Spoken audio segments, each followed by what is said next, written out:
Muito bem, caríssimos irmãos e irmãs, hoje, um dia muito especial, a segunda liturgia mais importante da igreja, o Natal. Deus, Filho, se encarna para nos salvar. Aqui tem muitos sinais que podem ser lidos quando vimos essa criança. A primeira coisa, hoje, que nós temos que entender, é que essa criança é a verdade. É Deus, a verdade. Vocês já notaram que nós vivemos numa sociedade que tem medo da verdade? Por quê? Porque a verdade, ela foi tida como salvadora, a verdade da razão humana na Revolução Francesa. Os revolucionários decapitaram o rei, disseram que a igreja é opressora, usa a fé para oprimir, entronizaram a deusa razão em Paris, e a partir de então o homem é autossuficiente com a sua razão. Só que depois dessa Revolução Francesa, que repercutiu no mundo inteiro, Revolução Industrial, no século XX houve duas maiores guerras mundiais, com uma maldade nunca vista antes. A Segunda Guerra com campos de concentração. Quem já visitou um campo de concentração vai entender o que é um campo de concentração. O que é a maldade pela maldade pela maldade. Bem, com isso, o povo, a humanidade começou a ter medo da razão, medo da verdade, porque eles ligam a verdade a estados totalitários, como comunismo e nazismo. Mas o que nós aqui em Paraúna temos a ver com isso? Eu vou mostrar agora como essas consequências chegarem em Paraúna. Vocês nunca ouviram alguém falar assim, quando você fala uma coisa: isso aqui é uma mesa? Calma, isso é uma mesa para você. Para outras pessoas não é assim. Cada um tem a sua verdade. Nunca ouviram isso? Claro que repercutiu. Quando eu deixei de trabalhar como médico para ser padre, as pessoas que ficavam bravas, falando: não, Deus não existe, é bom, mas porque você ainda pode discutir com ela. Mas as pessoas que têm medo da verdade absoluta, relativistas, elas são terríveis. Elas chegavam na minha mãe e diziam: que gracinha, seu filho vai ser padre, eu acho tão bonitinho aquelas roupinhas de padre. Aqueles outros que vestem também lá aquelas roupas de macumba, aqueles trem, o espírita, não é? Aqueles outros também, nossa, eu acho tão bonitinho. O que eu acho lindo é ter uma religião. Nossa, eu acho tão bonitinho quem tem fé. Como é que você vai discutir com uma pessoa dessa? Então o relativismo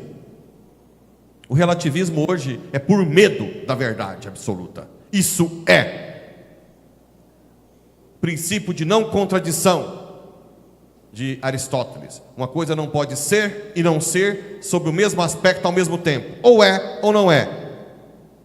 Ninguém quer. Não, violento. A Lumen Fidei, uma encíclica do Papa Bento, que o Papa Francisco publicou, diz o seguinte: que o desafio da sociedade atual é mostrar que a verdade é o amor. A verdade é o amor. E não tem momento mais especial para mostrar isso quando a verdade está assim. Uma criança indefesa. Tem? Quem tem medo de uma criança indefesa? Por que você tem medo da verdade que se faz criança? E ela só se faz criança porque te ama. Não precisamos ter medo da verdade. Ela nos ama a tal ponto de se humilhar como uma criança, de querer depender de uma criatura, do seu sim e depender de uma criatura para tomar conta dele, para amamentar, para ensinar a andar e a falar. Porque não foi teatro isso aqui, é por amor puro, é para mostrar que Deus leva a sério a nossa humanidade, por mais miserável, fraca que sejamos. Não precisamos ter medo da verdade, está na hora de buscá-la de verdade. Eu não sou padre porque eu sou mais uma opção. Eu tenho certeza que eu estou na única opção. Ah, padre, quer dizer que o senhor é contra evangélicos e outras religiões? Não. Eles estão também lá porque acham que estão no lugar correto. Cabe a nós dialogarmos para um de nós dois está de uma forma incompleta, não talvez incorreto, mas um de nós dois tem a plenitude da revelação que o outro não tem. Cabe a nós dialogarmos. Mas se fosse para eu ser uma opção, eu pode ser padre, pode ser pastor. Você acha que eu ia viver o celibato? Você acha que eu ia dar minha vida por um teatro que pode ser opcional? Não. Eu estou dando a vida pela verdade que me ama, que se faz pequeno. Então esse é o primeiro grande, não vou colocar primeiro ou segundo, é um dos grandes sinais da encarnação. Não precisa ter medo de Deus, não precisa ter medo da verdade, Ele te ama. Muitas pessoas, quando erram, fazem pecados graves, tendem a se afastar da igreja. Vira e mexe, eu ouço alguém, aconteceu isso, isso, isso, aí eu larguei a igreja. Por quê? Por vergonha. Porque tem medo de como Deus vai te acolher. Eu já vi gente que entra para confessar tremendo: padre, por favor, não briga comigo. E na verdade o máximo que eu posso fazer, claro que eu vou chamar atenção para não cair mais, mas o que eu tenho que fazer é o que Deus sempre fez comigo: amar, transmitir o amor, abraçar, beijar se for preciso, pôr no colo se for preciso, mostrar que o Deus que você procurou para te perdoar é o Deus amor, né? E isso não tem nada mais frágil e pequeno do que esse Deus se fazer desse jeito. Quando você cair, não tenha vergonha de se confessar, não tenha medo. E por mais que às vezes eu fale: luta, evita isso, eu te garanto, no meu coração, tem muita gente que confessa semanalmente, eu fico feliz de você ter essa força de buscar a confissão frequentemente. E você pode buscar frequentemente não só por pecado mortal, mas também por pecado venial. Não precisa ter medo de Deus. Mas tem padre que a cara é feia, é brava, o senhor fala muito bravo na homilia. Sim, mas saiba que o Deus que nós servimos, que eu sou escravo, é o amor. Se eu agir diferente, eu não estou agindo de condizente com Deus. Aí você ignora o que o padre está agindo, se ele danou com você, se está brigando, por que confessa tanto? Ouve aqui, entra aqui, sai aqui, ou não entra, né? Confessa de novo, se precisar, confessa de novo. Se tiver só esse padre, de novo com ele. Deixa gritar, deixa brigar, né? Bem, qual outro sinal? Além da verdade ser uma criança, o amor. O outro sinal é que, aprendam isso, o caminho mais seguro para o crescimento espiritual se chama infância espiritual, que é o caminho a mais famosa, é a Santa Teresinha. O que é infância espiritual? É você ser capaz de se ver como criança nos braços do Pai. Viver reconhecendo que depende completamente do papai e da mamãe, para tudo, inclusive para ser bom. Tem muita gente que vem: porque eu não presto, padre, eu não sou isso, eu não faço. E eu sempre digo: concordo plenamente com você. Você sozinho não presta para nada. Mas se você se coloca como criança nos braços de Deus, uma criança de colo, o pai sabe bem, um pai que é sábio, ele sabe bem onde levar o filho, não sabe? Então a criança de colo, por mais que você se esperneie, o pai vai levar onde você quer, onde ele quer. E é por isso que a gente tem que se colocar diante de Deus como criança. Dizia um santo, abaixo de 2 anos, São José Maria Escrivá. Porque abaixo de 2 anos você salta, quando o pai chama, pula, não é? Pula. A criança abaixo de 2 anos, quando a criancinha quebra o seu iPhone, qual que é o último? 16? 17? Já tem? Não, 16. Você comprou, acabou de comprar, está quebrado. Uma criança abaixo de 2 anos chega e quebra o seu iPhone, que você juntou dinheiro a vida toda para comprar. O que a criança faz? Abaixo de 2 anos, ri, não é assim? E entrega os cacos. Ou não? Quando a criança cresce e tem irmãozinho, o que ela fala? Foi ele. Não é assim? Não quer errar. Nós temos que ser abaixo de 2 anos. Rir do nosso pecado? Sim. Os santos ensinam. Ria de você quando você fizer coisa errada. Reveja o que você fez rindo, como uma criança, e venha pedir perdão para o pai na confissão. A infância espiritual é o caminho mais seguro, porque você sabe que se você errar, se você fez errado, você é um nenê. Pai, tira um bem. Quando uma criança é bem levada, o pai está segurando no braço e ela passa a mão nos negócios derrubando, o que o pai faz? Não vai arrumando? Sim ou não? É assim que nós, quando crianças, somos no braço do pai. Ele limpa nossa sujeira, porque você se colocou nos braços dele. E só que nosso pai não é um pai qualquer, é o Senhor do universo, que criou, o que sustenta tudo por dentro. Só que tem uma coisa: quem se coloca como criança diante de Deus é adulto na sociedade. Quem se coloca como criança recebe os dons do Espírito Santo, a fortaleza para suportar a dor, para suportar o peso de uma família, de um relacionamento conjugal, de filhos, um peso de um trabalho, porque recebe todos os dons. É tão criança que o Espírito Santo age na pessoa. A pessoa que não é criança diante de Deus, que é autossuficiente, que se acha, é um pitizento na sociedade, um emburrento, emburrador. Emburrento eu inventei agora. Emburrador, bicudo, ciumento, invejoso, piti. Já vai dar piti agora na janta. Eu não queria brincar de amigo secreto. Esse negócio de trocar os presentes eu não gosto, não é assim?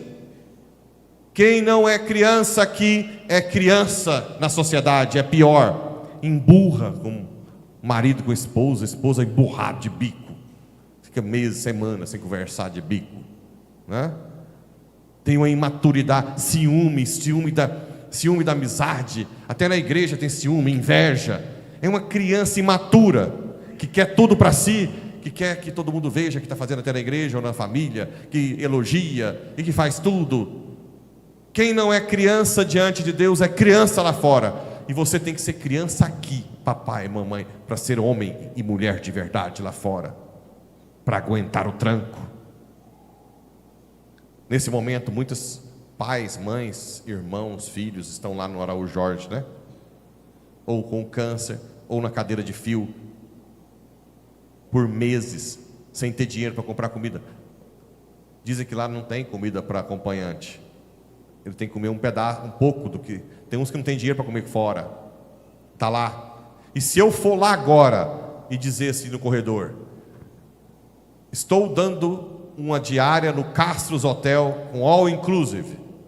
Tem gente que está lá porque não quer e vai, né? Mas quem ama vai dizer: padre, dá para outro. Eu não saio daqui sem meu irmão, meu pai, meu filho, minha filha, na cadeira de fio, sem comida de direito. São pessoas que são pequenas e humildes diante de Deus, e lá fora são grandes, né? Já os que não são, os que não rezam, quem é que são os adultos diante de Deus que não rezam, que não vem na igreja, que não confessa, que não tem vida de oração, que qualquer coisinha larga a igreja para outra coisa? Nesse momento está cheio de gente que não vai na missa, lá no Acaba Não Mundão, bebendo no dia de Natal, o dia que o aniversariante está aqui, que nos criou, que nos mantém e que nos salvou, um monte de gente lá na farra, sem nem vir à missa. Essas pessoas não suportam a dor, não suportam a morte, não suportam o sofrimento. As pessoas que são só em si, ricas, abastadas, fala de morte para ela, fala que ela vai morrer. Não, sai de perto de mim. Borra de medo. Uma criança não sabe suportar as dificuldades da vida, porque se acha adulto diante de Deus. Então é outro aspecto. A infância espiritual de Santa Teresinha é o caminho mais curto e seguro. Tirando aquela... essa frase é para Nossa Senhora, né? São Luís Maria Grião de Montfort. É o caminho mais curto e seguro para Jesus e para o céu. Mas é porque para você ser infância espiritual, você tem que estar no útero de Maria. Ela vai te fazer outra pessoa, morrer para si mesmo. Quais os outros sinais do Natal? Quem são os primeiros que os anjos anunciam? Os pastores, pobres, desapegados. São os que estão mais perto, que chegam mais perto a Jesus. É o coração humilde. Quantas e quantas pessoas que eu já vi converter e são tão humildes que quando converte, passa lá na frente, me dá vergonha, faz coisas que eu nunca dei conta de fazer com Deus. E depois os magos, os reis magos, que são cientistas, estudiosos, humildes, mas que têm menos humildade que os pastores, porque ainda tem a soberba do conhecimento, da filosofia, da teologia. Eles também chegam até Jesus, mas chega com mais tempo, demora mais. O percurso para cair à humildade, para cair em si, que você não é nada, que você é um miserável, o percurso é maior. Os pastorzinhos rapidamente já correm. Um coração desapegado, humilde, rapidamente chega a Deus. Em qualquer situação que está passando, rapidamente consegue ter uma intimidade com Deus, um encontro pessoal. As pessoas humildes, que têm mais abastados, cientistas, filósofos, podem chegar até Jesus, demora mais.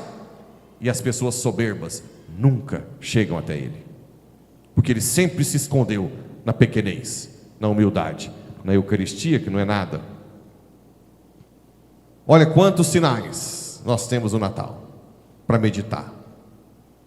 Eu queria falar até meia-noite hoje, mas a missa é muito já 8 horas, né? Provavelmente o frango já está lá, o peru.